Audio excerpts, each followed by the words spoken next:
ना प्रकृति बंधु विभूति भूषण मुझे नृसिंहनाथ गंधमार्दन वनस्पति वन सोसाइटी संपादक भी अच्छी। आज गोटे प्रकृति संगे परिचय कर्मशाला गोटे होता तार संगे जंगल जंगल रे निया के रक्षा करि पारमा से नहीं स्कूल पिला मानकु नहीं तार संगे वन विभाग समस्त कर्मचारी प्रकृति बंधु प्रकृति प्रेमी अंचल मान्यगण्य किसी व्यक्ति विशेष को नहीं गोटे कर्मशाला होता। कर्मशाला रे आम विभिन्न प्रकार जमती कि जंगल रे निया हेले आम कण असुविधा है तार उपरे भी छुआ मान को सचेतन करथिलु। तार संगे जंगल रे जेन जड़ीबूटी अच्छी विभिन्न प्रकार वृक्षलता अच्छी तार उपरे आम समस्त को सचेतन करथिलु जे आम वृक्ष आम लई केते उपकारी है वन्य जंतु आम लई केते दरकारी आउ जंगल रे जितकी भी जड़ीबूटी अच्छे ताके आम नहीं आम निजे निजे केना करे चिकित्सा ही पारबा। जंगल रो जड़ीबूटी बचले आम केना बची पारमा। जंगल रो जड़ीबूटी बचले आम विभिन्न प्रकार औषध केन्द्र तैयारी पारबा तार उपरे समस्त को सूचना दिया हैतला धारणा दिया हैतला मन सचेतन करा हैतला। हमर नृसिंहनाथ संस्कृत विद्या निकेतन रो समस्त छात्र छात्री मंथन देकर बहुत माने शिखी समस्त विभिन्न प्रकार क्वेश्चन करते आम सब तार प्रश्न उत्तर भी देलु। तो जंगल रे निया समय आछे निया लागबाटा निया केनता नहीं लागबा तार उपरे हम समस्त सचेतन हमा निजे सचेतन हमा परिवेश के सचेतन करमा तार उपरे ये सब कर्मशाला बहुत माने सुरखुरु हिसाब रे चलीथिला। इतरे वन विभाग हमको समस्त प्रकार सहयोग करथिला ये सब परिचालन से माने करथिले वन विभाग नृसिंहनाथ रेंज तरफ आ वनांचल अधिकारी श्री मिश्र सार इरा के समस्त परिचालन दायित्व नहीं। धन्यवाद। मीनकेतन साहू संपादक जिला परिवेश सुरक्षा मंच बरगढ़। आज नरसिंहनाथ वनांचल बरगढ़ बनखंड तरफ प्रकृति परिचय पदक्षेप उपरे गोटे कर्मशाला अनुष्ठित होता।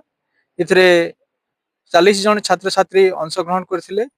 समान को प्रकृतिर सुरक्षा उपरे जंगल सुरक्षा उपरे वन्यजंतु सुरक्षा उपरे को बुझा हैला।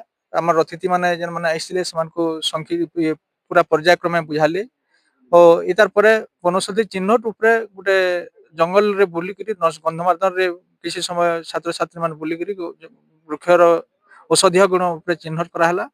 आम आशा करछो ए प्रकार कर्मशाला निश्चित भावे छात्र छात्री मन रे परिवेश सुरक्षा प्रति गोटे महत भाव जागृत हवा और सेमाने भी आगामी दिन रे प्रकृतिर सुरक्षा करबे वृक्षारोपण जंगल सुरक्षा रे निजके नियोजित करी निजके तथा आगामी पीढ़ी के सुरक्षित रखवा लगी पदक्षेप नेबे।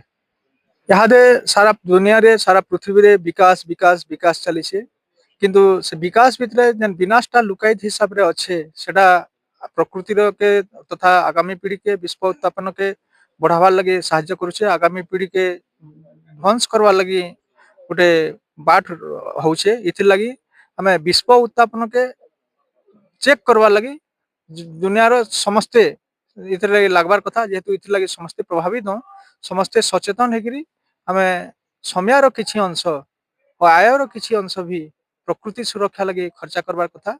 ये लगी समस्त केन हिसाब रे हमें नियोजित करि पारमा सेति लगी बाट बाहर करबार पड़वा। आज हमें छात्र छात्री मन को कहउतलो जे समस्त को सचेतन करवा लगी जन्म बेल के जन्मदिन रे बिहा बेल के व्रत रे मृताह कार्य रे गज लगेकरी समस्त को इथरे सचेतन करमा शामिल करमा और गच लगामा गाँ गाँ रे गज लगामा। आगामी 4-5 वर्ष भितर समस्ते गज लगेकरी गोटे प्रत्येक गाँ अंचल रे सबुज बलय सृष्टि करमा जेनटा कि हमें ग्लोबल वार्मिंग के चेक करि पारमा आगामी पीढ़ी सुरक्षित रही पारबे। मोन्ना सलिनी सागर में एसएसएन संस्कृत को आइछे इने जल्ले पहला मते खूब लाला आ आर वर्ष जंता ही पारथिबा मैं आसी पारथिमी एंता भल लागला मते इनर में परिवेश सिखनी जंगल परिवेश केंता औषध किन किन चिड़ी मुली रुए सेटा सिखे दिले मते भल लागला मते खूब भल लागला जेंटा सिखाले मते